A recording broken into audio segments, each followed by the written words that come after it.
Hello friends, welcome to Pandi nut Samayal. இன்னைக்கு நம்ம பார்க்க போற ரெசிபி என்னன்னு பார்த்தீங்கன்னா, புடலங்காயை வச்சு 65 எப்படி பண்ண போறோங்கிறதாங்க பார்க்க போறோம். இது ஒரு டிஃப்ரெண்டான ரெசிபி தான். இது காயாவும் சாப்பிடலாம், நீங்க ஸ்நாக்ஸாவும் குழந்தைங்களுக்கு டக்குன்னு செஞ்சு கொடுக்கலாம். இந்த புடலங்காயெல்லாம் குழந்தைங்களுக்குலாம் பெருசா விருப்பம் இருக்காது காயா செஞ்சு கொடுக்கும்போது. இந்த மாதிரி டிஃப்ரெண்டா நீங்க ட்ரை பண்ணி பாருங்க, கண்டிப்பா உங்களுக்கு ரொம்ப பிடிக்கும். இந்த வீடியோக்குள்ள போறதுக்கு முன்னாடி சப்ஸ்கிரைப் பண்ணாதவங்க சப்ஸ்கிரைப் பண்ணிருங்க, பக்கத்துல இருக்க பெல் ஐக்கான் பட்டனையும் அமைக்கிருங்க.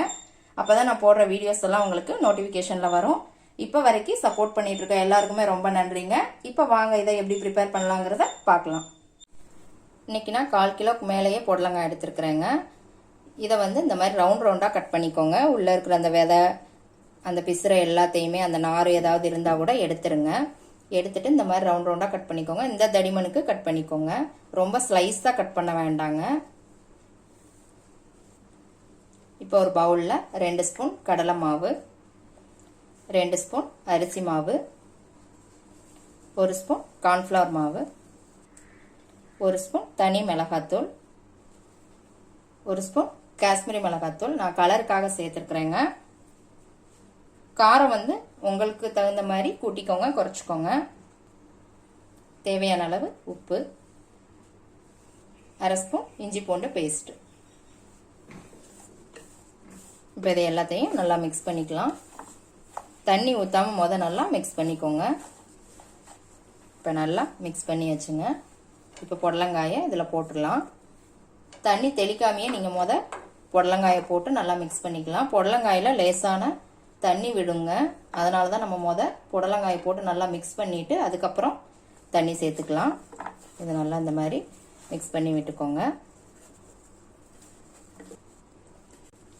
பாருங்க, நல்லா மிக்ஸ் பண்ணியாச்சு.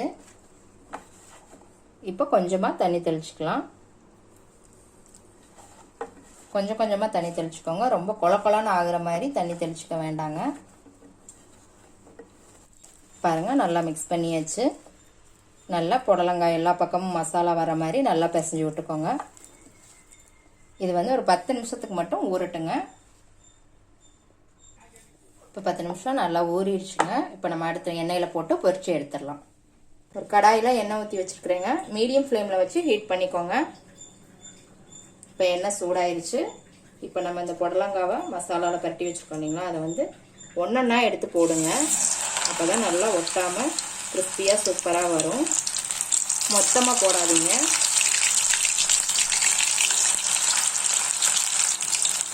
போட்ட உடனேயும் பரட்டி போடாதீங்க. ஒரு 5 செகண்ட் கழித்து பரட்டி போடுங்க. அந்த மசாலாலாம் உதிராமல், அப்போ தான் கீழே ஒட்டாமையும் வரும், உதிராமையும் வரும். பாருங்கள் எவ்வளோ சூப்பராக வந்திருக்குன்ட்டு, ஒரு மசாலா கூட உதிராமல்.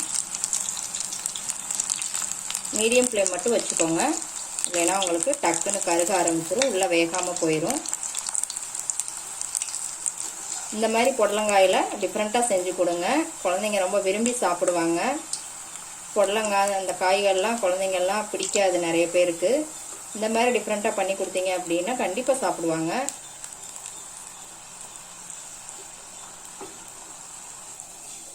அவ்வளோதாங்க, இப்போ ரெடி ஆயிடுச்சு. புடலங்காய் 65 எவ்வளோ சூப்பராக வந்திருக்கு பாருங்கள். ஒரு மசாலா கூட உதிரலைங்க இதில். இதே மெத்தடில் கண்டிப்பாக ட்ரை பண்ணுங்க, அருமையாக வரும்.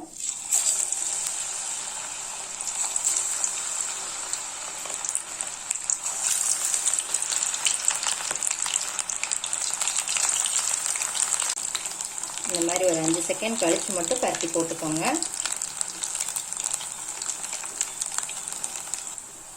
ஒரு 2-3 டைம் இந்த மாதிரி மாற்றி மாற்றி பரட்டி விட்டுட்டே இருந்தீங்கனாலே ரெடி ஆயிருங்க. அவ்வளோதாங்க, புடலங்காய் 65 ரெடி ஆயிருச்சு. பாருங்கள், பார்க்கவே எவ்வளோ சூப்பராக இருக்குன்னு. இப்போ இதை எடுத்துடலாம். எப்படி இருக்குன்னு செஞ்சு பார்த்துட்டு கமெண்ட்டில் போடுங்க. லைக் பண்ணுங்கள், ஷேர் பண்ணுங்கள், சப்ஸ்கிரைப் பண்ணுங்கள். கூடவே பெல் ஐக்கான் பட்டனை அமுக்குங்க. மறுபடியும் வேற ஒரு ரெசிபியோட சந்திக்கலாம் ஃப்ரெண்ட்ஸ். அன்போடு சமைத்து ஆனந்தமாய் உண்டு இன்பமாய் வாழுங்கள். வாழ்க வளமுடன்.